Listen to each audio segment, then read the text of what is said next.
नमस्कार, prime time देख रहे हैं आप। आपके साथ मैं हूं लावनी श्रीवास्तव। आज बात करेंगे हम उस देश से अपनी दोस्ती की जिसके बारे में कहा जाता है कि उसका दुश्मन भी उससे थर थर कांपता है, जिसे अभी बने हुए सिर्फ 67 साल हुए हैं। वो देश जो सीधे तौर पर कहता है कि अपने लोकतांत्रिक मूल्यों की रक्षा करने के लिए देश के हर नागरिक के अंदर एक राष्ट्रभक्त होना चाहिए। अगर उस दोस्त के साथ, उस मित्र देश के साथ दोस्ती प्रगाढ़ से प्रगाढ़तम पर पहुंच जाए, दोस्ती अपने उच्च मजबूती के स्तर पर पहुंच जाए, चरम पर पहुंच जाए, तो लाजमी है कि भारत के दुश्मनों के बल पर, पेशानी पर बल जरूर आएगा, उन्हें थोड़ा बहुत घबराहट जरूर होगी। दरअसल हम बात कर रहे हैं इजराइल और भारत संबंधों की।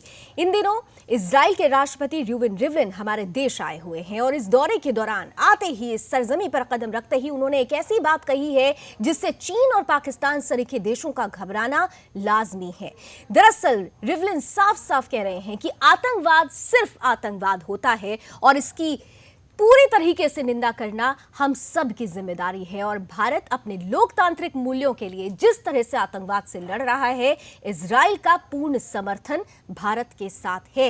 इतनी बड़ी बात, इतना बड़ा समर्थन सीधे तौर पर पाकिस्तान और चीन के लिए एक बड़ी चेतावनी है। यह चेतावनी किस तरीके से हमारे दुश्मन मुल्क को हिला रही है और भारत और इजराइल के बीच की बरसों पुरानी दोस्ती अब कहां तक पहुंचने वाली है, आज इसी मसले पर हम कुछ विशेष मुद्दों पर, कुछ विशेष पहलुओं पर चर्चा करने की कोशिश करेंगे। कुछ ही पल में मेरे साथ कुछ मेहमान भी जुड़ेंगे, लेकिन उससे पहले इस रिपोर्ट पर एक नजर। इजराइल के राष्ट्रपति रूवेन रिवलिन भारत के दौरे पर हैं। सोमवार को राष्ट्रपति रिवलिन का विमान मुंबई के छत्रपति शिवाजी इंटरनेशनल एयरपोर्ट पर लैंड हुआ, जहां भारतीय और इजरायली अधिकारियों ने राष्ट्रपति रिवलिन का स्वागत किया। रिवलिन के साथ कारोबारियों और शिक्षाविदों का एक बड़ा प्रतिनिधिमंडल भी है, जिसके बाद राष्ट्रपति रिवलिन का काफिला दिल्ली के लिए रवाना हुआ। दिल्ली में वो पीएम मोदी, विदेश मंत्री सुषमा स्वराज और राष्ट्रपति प्रणब मुखर्जी से मुलाकात करेंगे। 20 सालों में ऐसा पहली बार हो रहा है जब कोई इजरायली राष्ट्रपति भारत के दौरे पर आया है। वहीं बात करें भारत की, तो मोदी सरकार बनने के बाद से विदेश मंत्री सुषमा स्वराज, राष्ट्रपति प्रणब मुखर्जी और गृह मंत्री राजनाथ सिंह इजराइल का दौरा कर चुके हैं और संभावना है कि जल्द ही प्रधानमंत्री नरेंद्र मोदी इजराइल का दौरा कर सकते हैं। इजराइल की गणना दुनिया के सबसे स्वाभिमानी देशों में होती है। छोटा सा देश इजराइल चारों तरफ से दुश्मनों से घिरा होने के बावजूद भी कभी अपने दुश्मनों को अपने ऊपर हावी नहीं होने देता। जो चुनौतियां इजराइल के सामने हैं, ठीक वही हालात भारत में भी हैं। भारत के एक तरफ जहां पाकिस्तान आतंकवादियों को एक्सपोर्ट कर रहा है, तो दूसरी तरफ चीन पाक पिट्ठू आतंकवादियों पर वीटो लगाकर उन्हें संरक्षण दे रहा है। भारत पहुंचे इजरायली राष्ट्रपति ने साफ कर दिया है कि आतंकवाद सिर्फ आतंकवाद होता है। दुनिया के हर देश को इसे अपने तरीके से आलोचना करने का अधिकार है। साथ ही उन्होंने कहा कि आतंकवाद को खत्म करने के लिए दुनिया के देशों को एक मंच पर आने की जरूरत है। इजरायली राष्ट्रपति रूवेन रिवलिन और प्रधानमंत्री नरेंद्र मोदी की आतंकवाद नीति लगभग एक जैसी है। याद कीजिए, London, New York, Australia, Belgium, Dubai और जापान, मोदी ने दुनिया के हर मंच से आतंकवाद पर एकजुट होने की पैरवी की है, जिसका सबसे बड़ा असर उरी हमले के बाद देखने को मिला, जब संयुक्त राष्ट्र के मंच से सुषमा स्वराज ने पाकिस्तान के मुंह पर तमाचा मारा था। और अब इजरायली राष्ट्रपति भी मोदी की आतंकवाद की नीति के समर्थन में हैं। इजरायली राष्ट्रपति ने तो यहाँ तक कह दिया है कि मैं अपने दोस्त का साथ देने आया हूँ। राजापाल, ब्यूरो रिपोर्ट। तो ये दोस्ती हमारे दुश्मनों की आंख का कांटा बन रहा है और उन्हें उनका बेचैन होना भी लाजमी है, क्योंकि बात इजराइल से दोस्ती की है। बात भारत और इजराइल के संबंधों की करें तो दोनों देशों के संबंध दशकों पुराने हैं। साल 1948 को याद करिए, जब इजराइल का निर्माण हुआ, और अब के इजराइल तक 1947 में भारत आजाद हुआ और उसके ठीक एक साल के बाद यानी कि 1948 में इजराइल का निर्माण हुआ। शुरू के दिनों में भारत ने इजराइल को मान्यता देने से मना कर दिया था और यूनाइटेड नेशन में इजराइल के खिलाफ वोटिंग भी कर दी गई थी। लेकिन उसके अगले ही साल भारत ने इजराइल को एक देश के तौर पर मान्यता दी और यहीं से भारत और इजराइल के संबंधों की नींव पड़ी, जो समय के साथ साथ लगातार मजबूत होता गया है। खुफिया विभाग के पूर्व अधिकारियों का कहना है कि 1962 का चीन युद्ध हो, 1965 और 1971 के युद्ध में इजराइल ने भारत की पूरी मदद की थी। वैसे करगिल युद्ध में भी सबसे बड़ा साथी अपना इजराइल ही था। 1962 और 71 की हम बात कर रहे हैं तो इस दौरान भारतीय खुफिया एजेंसियों के अधिकारी गुप्त रूप से इजराइल दौरा किया करते थे, लेकिन इन दिनों इजराइल और भारत के संबंध सिर्फ वीवीआईपी सुरक्षा और चरमपंथी खतरों से निपटने तक ही सीमित थे। लेकिन पूर्व प्रधानमंत्री इंदिरा गांधी की हत्या के बाद जब राजीव गांधी ने सत्ता संभाली तो भारत और इजराइल के संबंधों को एक नया आयाम मिला। उसी साल वीवीआईपी की सुरक्षा के लिए एसपीजी और एनएसजी का गठन भी हुआ। एसपीजी और एनएसजी कमांडो को इजरायली सेना की तर्ज पर ट्रेनिंग दी जाती है। साल 1992 में औपचारिकता के तौर पर भारत और इजराइल ने राजनयिक संबंध स्थापित कर लिए और इसी राजनयिक संबंध का अगले साल 25 साल पूरा होने वाला है, जिसका स्थापना दिवस जिसका हैप्पी बर्थडे मनाने की भी बात कही जा रही है। बहरहाल हम बात राजनयिक संबंधों की कर रहे थे। उस दौरान नरसिम्हा राव प्रधानमंत्री थे। ये वो दौर था जब सोवियत यूनियन टूट चुका था और अमेरिका भारत पर दबाव बना रहा था, लगातार दबाव बना रहा था, और इसके साथ ही सोवियत यूनियन के विखंडन से भारत को जरूरत थी एक ऐसे देश की जो रक्षा के साजो सामान सप्लाई करता रहे। 1999 के करगिल युद्ध का जिक्र मैंने पहले ही किया। उस दौरान भी भारतीय सेना ने इजराइल से तमाम रक्षा उपकरण खरीदे, खासतौर से वायुसेना से जुड़े हुए उपकरण खरीदे और उसी ने पाकिस्तान की कमर तोड़कर रख दी। साल 1992 में भारत और इजराइल के बीच व्यापार 20 करोड़ डॉलर था, जो अब 6 अरब डॉलर के करीब पहुंच गया है। अब मुक्त व्यापार की भी चर्चा होने लगी है और जहां मुक्त व्यापार की चर्चा होगी तो ये जो आंकड़ा है और ज्यादा बढ़ने वाला है। उधर 2014 में जब से मोदी सरकार बनी है तब से इजराइल के संबंधों को एक नया आयाम मिला है। मोदी के केंद्र में आते ही गृह मंत्री राजनाथ सिंह, विदेश मंत्री सुषमा स्वराज और राष्ट्रपति प्रणब मुखर्जी इजराइल का दौरा कर चुके हैं। और खास बात यह है कि भारत और इजराइल में इन दिनों जो सरकारें हैं उनकी विचारधारा भी एक जैसी ही है। मसलन बीजेपी भी दक्षिणपंथी विचारधारा की है और इजराइल की सत्ताधारी पार्टी लिंकन भी दक्षिणपंथी सोच ही रखती है। यानी कुल मिलाकर अगर हम दोनों देशों की बात करते हैं तो राष्ट्रभक्ति का जो जज्बा है इस वक्त दोनों ही देशों की सरकारों में मौजूद है और यही वजह है कि आतंकवाद से निपटने के लिए, आतंकवाद से लड़ने के लिए दोनों देशों का और ज्यादा करीब आना दुश्मनों की परेशानी को बढ़ाने जैसा ही है। मैं रुक करना चाहूंगी न्यूज रूम का। हमारे साथ सुदर्शन न्यूज के आउटपुट एडिटर दिवाकर विक्रम सिंह जी जुड़ रहे हैं। दिवाकर जी, बहुत बहुत स्वागत है आपका। अब सबसे पहले जो हमने पूरी कहानी जो रूपरेखा रखी, सबसे पहले तो यहाँ अपने दर्शकों को मैं ये भी बता दूं कि इजराइल और भारत के जो संबंध है सिर्फ सामरिक दृष्टि से ही नहीं है, बल्कि इजराइल और भारत की जो संस्कृति है वो भी एक जैसी है। हम भी अग्नि की पूजा करते हैं और इजराइल में भी अग्नि का मंदिर है, अग्नि की पूजा की जाती है। तो ये जो एक समन्वय है, संस्कृति का जो मिलाप हो रहा है, किस तरीके से ये दोस्ती को और ज्यादा मजबूती प्रदान करेगा और हमारे दुश्मन देशों के लिए ये कितनी बड़ी चुनौती बनकर आने वाला है? देखिए लावनी, मैं स्पष्ट कर देना चाहता हूं कि भारत और इजराइल के संबंध उसकी स्थापना के साथ ही शुरू हो गए थे और ये दोस्ती जो है इसके कई फेज़ आए। जहाँ तक पहली बात मैं सांस्कृतिक संबंधों की बात करना चाहता हूँ तो जो ओम का कंसेप्ट है कहीं ना कहीं इजराइल में भी उसको एक मान्यता दी जाती है। अग्नि की पूजा हुआ और उनकी सोच जो लोकतांत्रिक प्रक्रिया में जीने की बात, लोकतांत्रिक प्रक्रिया में अभिव्यक्ति की बात और अपने मूल्यों के प्रति दृढ़ आस्था, उसके प्रति वहाँ जैसे अभी आपने बताया कि वहाँ पे दक्षिणपंथी पार्टी जो राष्ट्रवादी विचारधारा की है, तो पूरी तरह से एक लोकतांत्रिक देश का एक राष्ट्रपति आया हुआ है जो हमारी तरह ही एक समस्या से ग्रस्त है और वह है आतंकवाद। आतंकवाद जहाँ पे बहुत ही ज़्यादा समस्या इजराइल के साथ है और वही समस्या भारत के साथ है।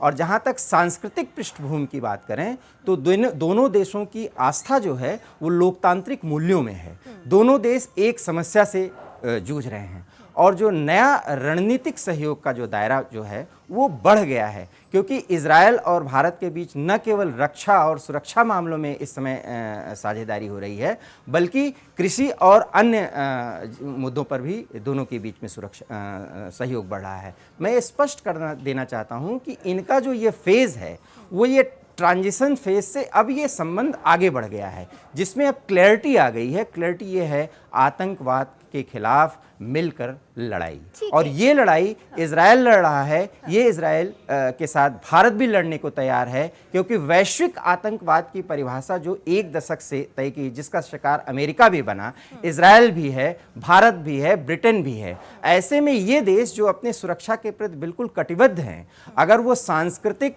और नैतिक रूप से एक साथ आ रहे हैं और इनकी जो विचारधारा भी मिल रही है, यहाँ लोकतांत्रिक सरकारें हैं, ऐसे में इनकी सोच जो आगे बढ़ेगी किसी भी मामले में, चाहे विकास के मामले में हो, चाहे राष्ट्रीय सुरक्षा के लिए लड़ाई की बात हो, अगर दोनों की विचारधारा एक मिलेगी तो कोई ना कोई रणनीति जो ये बनाते हैं वो कारगर होगी। लेकिन यहाँ दिवाकर जी, सबसे अहम बात जो है, आप जिस मिलाप की बात कर रहे हैं, जो एक नई रणनीति की बात हम कर रहे हैं, हमें एक चीज़ बहुत गौर से समझनी होगी। हम जब कभी भी इजराइल की बात करते हैं, इजराइल का इतिहास उठा के देख लीजिए कि वहाँ पे चाहे लेबर पार्टी हो, चाहे मापाई पार्टी हो, या जो कोई भी जितनी भी पार्टीज आई हों और पॉलिटिकल बॉडीज हों, लीडर्स हों, उनके जहन में एक बात स्पष्ट होती है कि सदियों के बाद हमें हमारा देश मिला है, हमें इसकी सुरक्षा करना है एट एनी कॉस्ट, और इसके लिए हमें बाहुबली बनना होगा।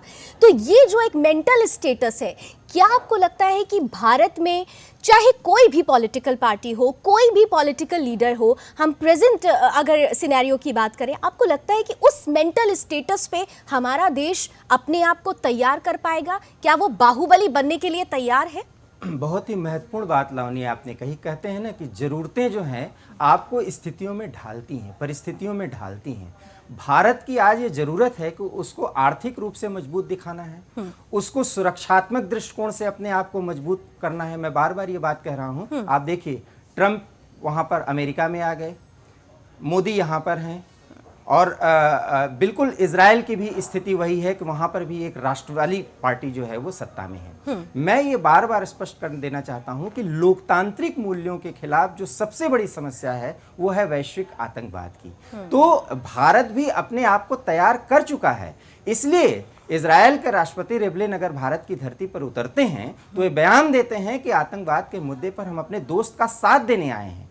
ये बहुत बड़ी बात है। पश्चिम एशिया में इजराइल एक ऐसा देश है जिसके एक फीलिंग जो है, जो मुस्लिम कंट्रीज हैं, जो इस्लामिक देश हैं, वो सीधे सीधे इजराइल के साथ संबंध रखने वाले देशों का विरोध करते हैं। लेकिन भारत की अपनी उदारवादी नीति जो हमेशा से वो कहता है कि हम ठीक है, अपने देश को, देश प्रथम है, भारत के लिए भी भारत पहले है, लेकिन क्या जो उदारवादी नीति भी अपनाई जाती रही है, जैसे कि फिलिस्तीन को लेकर एक जो थोड़ा सा मन में विवाद है, तो क्या ये उदारवादी नीति को हटाकर हम तमाम तरीके से अपनी नीतियों में बदलाव कर पाएंगे? मैं यही बात स्पष्ट कर देना चाहता हूं। देखिए, फिलिस्तीन का जहां तक संबंध है, भारत फिलिस्तीन को नैतिक, आर्थिक और हर तरह से हमेशा सहयोग देता था, देता रहेगा। ये भारत ने, ये मोदी सरकार ने भी स्पष्ट किया है। लेकिन मैं बार बार इस बात को जो स्पष्ट करना चाहता हूं कि जो वैश्विक आतंकवाद लोकतांत्रिक मूल्यों के लिए जिस तरह से चुनौती बन रहा है, उसके खिलाफ अगर ये देश जो लोकतांत्रिक मूल्यों में विश्वास करते हैं, वो एक मंच पर आकर के वो विरोध करते हैं और उसके लिए लड़ाई लड़ते हैं, जिसमें इजराइल भी साथ खड़ा होता है, तो अब भारत को इसमें इसका सहयोग लेने के लिए अब भारत कोई कोताही बरतने की स्थिति में नहीं है, न वो बरतना चाहता है। वो दिखाने के लिए, वो तुष्टीकरण के लिए अब वो ऐसा नहीं कर सकता। आपने खुद ही बताया, अभी अपने पैकेज में हम लोगों ने स्पष्ट किया कि प्रधानमंत्री राजीव गांधी के समय से ही, पूर्व प्रधानमंत्री राजीव गांधी के समय में इजराइल भारत के संबंधों को एक नई दिशा मिली। उसके बाद की सरकारों ने इसको आगे बढ़ाया, क्योंकि ये जरूरत थी।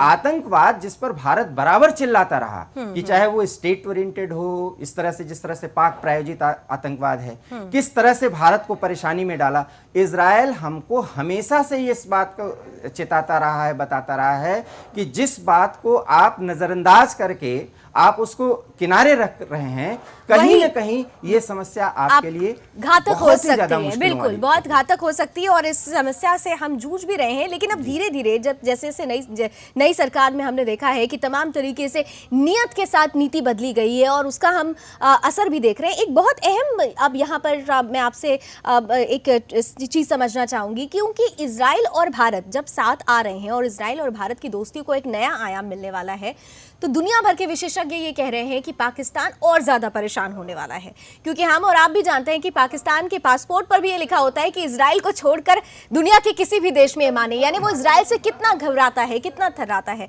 तो इस तरह से आज रिवलिन साहब का ये सीधा स्ट्रेट मैसेज पाकिस्तान किस तरीके से लेगा? देखिए लावनी, मैं ये भी कहना चाहता हूँ, आपने बहुत ही अहम सवाल किया।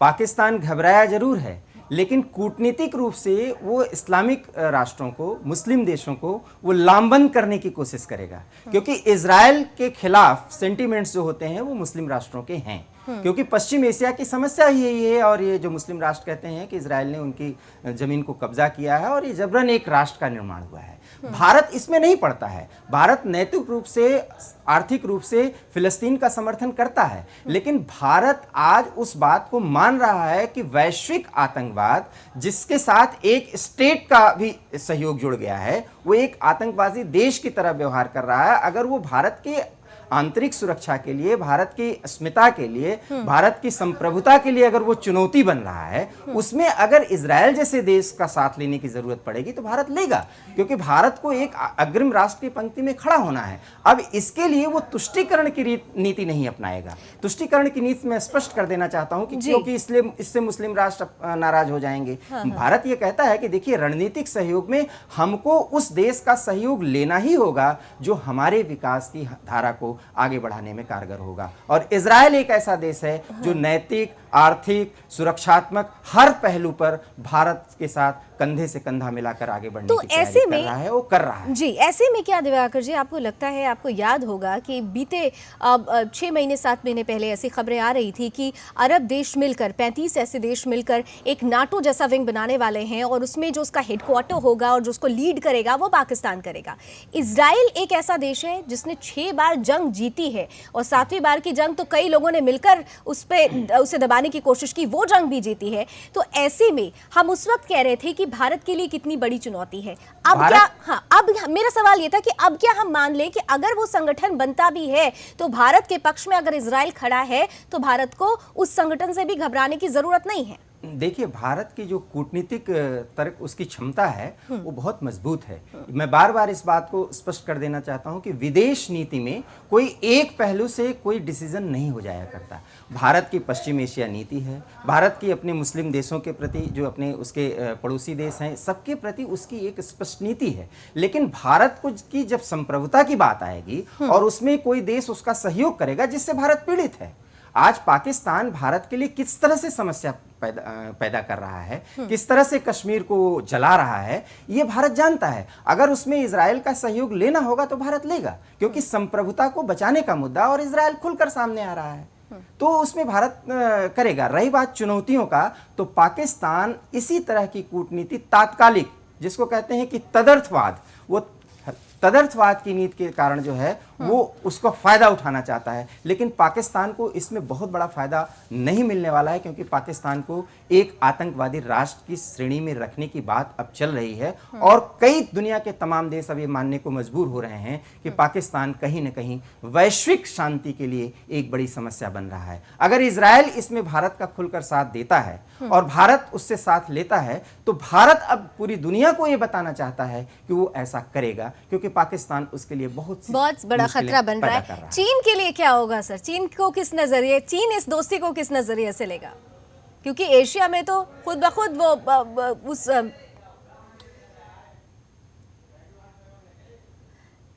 दिवाकर जी, आपको मेरी आवाज पहुंच रही है?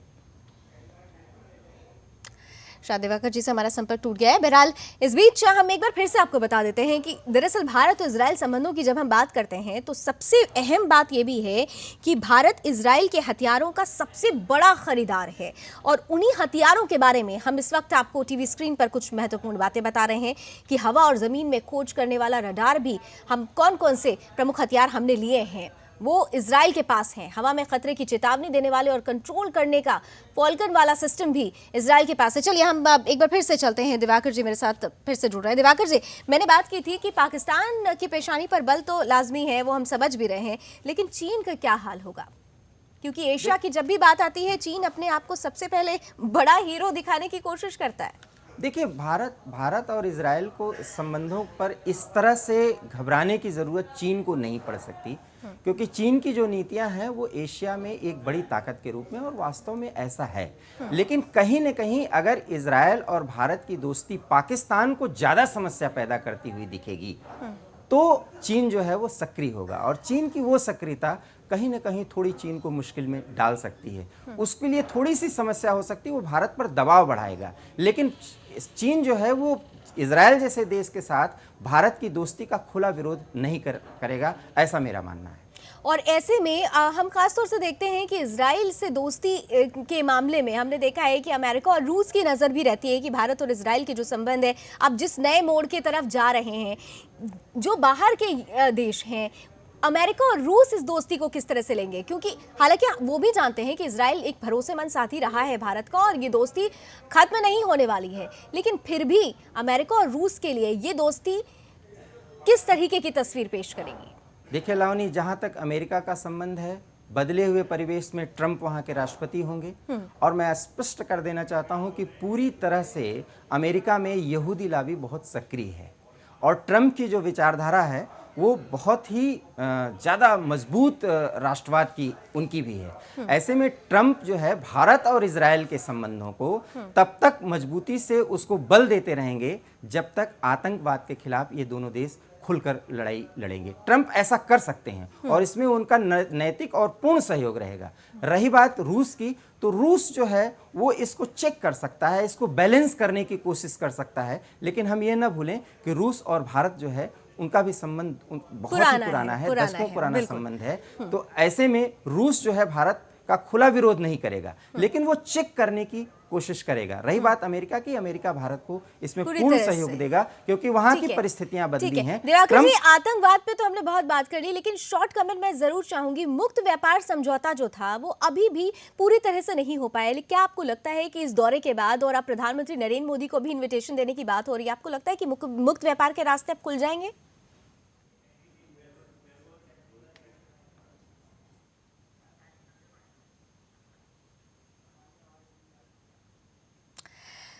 चलिए, कुल मिलाकर जब इजराइल और भारत की दोस्ती दुश्मनों के लिए एक खतरे की घंटी है, और ये खतरे की घंटी खासतौर से पाकिस्तान के लिए, क्योंकि इजराइल भारत का पुराना दोस्त रहा है और इजराइल भी आतंकवाद से जूझता रहा है। उसने साफ तौर से स्पष्ट कर दिया है कि आतंकवाद से लड़ने के मसले में वो भारत के साथ पूर्ण रूपेण खड़ा है।